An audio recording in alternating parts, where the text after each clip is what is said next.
ক্রীড়াঙ্গনে অ্যাথলিটদের আরও উৎসাহিত করতে এবার ভিন্ন পরিকল্পনা বর্তমান সরকারের। গেল এক বছরে আন্তর্জাতিক অঙ্গনে সাফল্য পাওয়া 129 ক্রীড়াবিদকে দেয়া হবে বিশেষ সম্মাননা। 30 মার্চ প্রধানমন্ত্রীর দফতরের শাপলা হলে খেলোয়াড়দের হাতে স্মারক ও অর্থ পুরস্কার তুলে দেবেন প্রধানমন্ত্রী তারেক রহমান।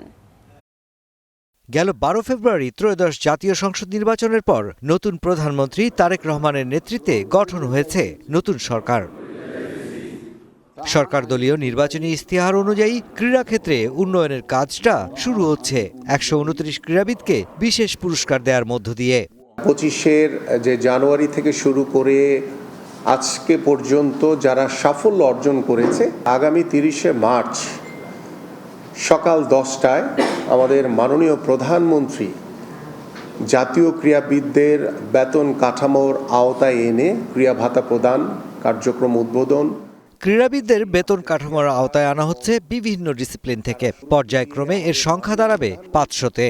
তৃণমূল পর্যায় থেকে শুরু করে জাতীয় পর্যায় পর্যন্ত আমরা যাতে খেলাধুলাকে সমান গুরুত্ব দিয়ে, সর্বোচ্চ গুরুত্ব দিয়ে আমরা একটি ক্রীড়া বান্ধব পরিবেশ, ক্রীড়া বান্ধব দেশ হিসেবে বাংলাদেশের ক্রীড়াঙ্গনকে এগিয়ে নিয়ে যাওয়ার জন্য যে পরিকল্পনা আমরা হাতে নিয়েছি, সে বাস্তবায়ন কার্যক্রম ইনশাআল্লাহ 30 মার্চ থেকে শুরু করব।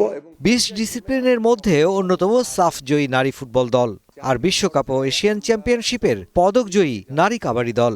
সরকারের এমন ভাবনা ক্রীড়াঙ্গনে খুলে দেবে নতুন দিগন্ত, বলছেন সংশ্লিষ্ট ফেডারেশন কর্তারা।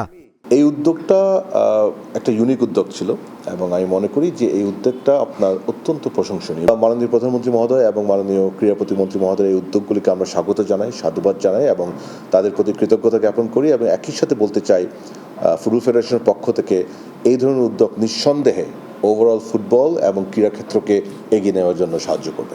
এই যে একটা রিকগনাইজেশন বাংলাদেশ গভর্নমেন্ট এই মুহূর্তে এসে দিয়েছে অনেক বছর পরে, অবশ্যই সাধুবাদ জানাচ্ছি এবং অনেক বড় ধন্যবাদ দিতে চাই বাংলাদেশ কাবাডি ফেডারেশন থেকে বর্তমান সরকারকে।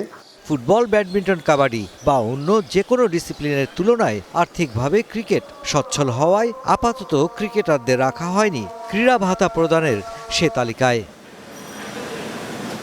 Mushfiqur Rahman, star news, Dhaka.